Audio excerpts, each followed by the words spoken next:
nakakalungkot dahil pwede mo naman kaagad sabihin yan kay speaker na itigil nyo na yan. And we know presidents do that. I mean, FBR to Speaker Joe, di ba? To Speaker Belmonte. I mean, they get things done. Tigil na yan. But we don't see that. Okay. We don't see that. What does that say about the unit? What does that say about the unit team? Abay, sa tingin ko ang unit team ay sa papel na lamang. Pero makikita naman, again, babalik ako, makikita naman natin si BP Sara. Trabaho lang. Nakikita natin parating niyang deferential siya kay Apo. So, hindi naman, yun yung sinabi ko, may nakita ka bang tao ni BP Sara nagbi-meeting para kalabanin ang Pangulo? Wala. Kasi biro mo bigyan ka ng DepEd. Ikaw ba naman makakahinga pa? Nandun ka sa LCAC na co-chair kayo. Doon na lang. Bakit hindi sabihin, wag niyong alisin yung CIF sa LCAC. Kailangan natin yan. I mean, you have to, this is your budget. It is not the budget of Sara Duterte. It is the budget of President Marcos. You've worked with VP Sara, ma'am, no? Hindi nyo naman tinago po yun. Knowing her personality, how she is, do you think she's just gonna be okay with it? Is she gonna allow herself to, be treated, kumbaga, this way by the president as what you've sort of implied? Paano po? Ako, my sense, she has matured. Hindi doon sa gusto nating leader na talagang, she's 45, di ba? But she has matured. She has kept her patience intact. She is calm.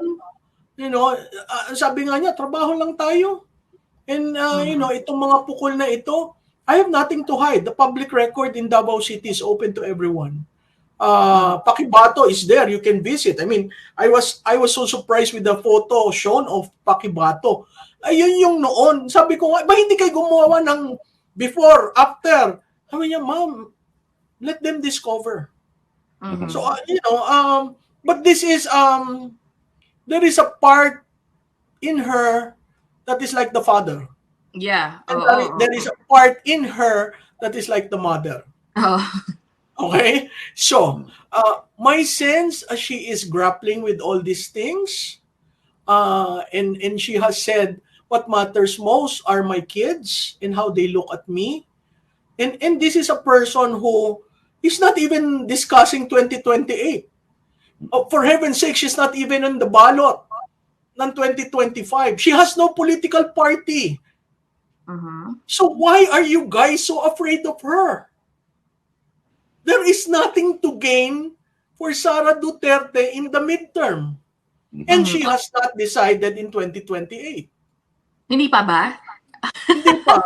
But I guess it's just the assumption because, she is the vice president and we all know she that's a logical assumption. Everyone Ako, briefer, ma'am. It's super brief. Nangyari po na yung unang banggit niya ng Tambaloslos was because Deputy Speaker Gloria and former President Gloria was taken out of the deputy speakership. Ito po ngayon, binanatan siya sa plenary, no? Sa tingin niyo po ba, may dapat nang gawin o hindi dapat gawin o yung dapat gawin at hindi yung paggalaw, yung action or inaction of the President Marcos is a telling thing din na hindi nga po niya sinasabihan si Speaker, stop mo na.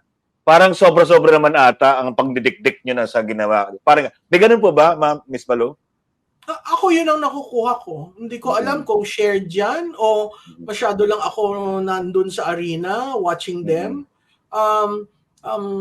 Pag tiningnan mo yung concert sa Malacanang para sa mga teachers, magkatabi sila pero yung reaction, makikita mo iba na yung reaction eh. Hindi dati yung nagpapaluan, nagtatawa na. Nagkukulitan. Oo, di ba? So sabi ko nakakalungkot dahil malaki rin naman ang sinakripisyo ng pamilyang Duterte para sa Marcos.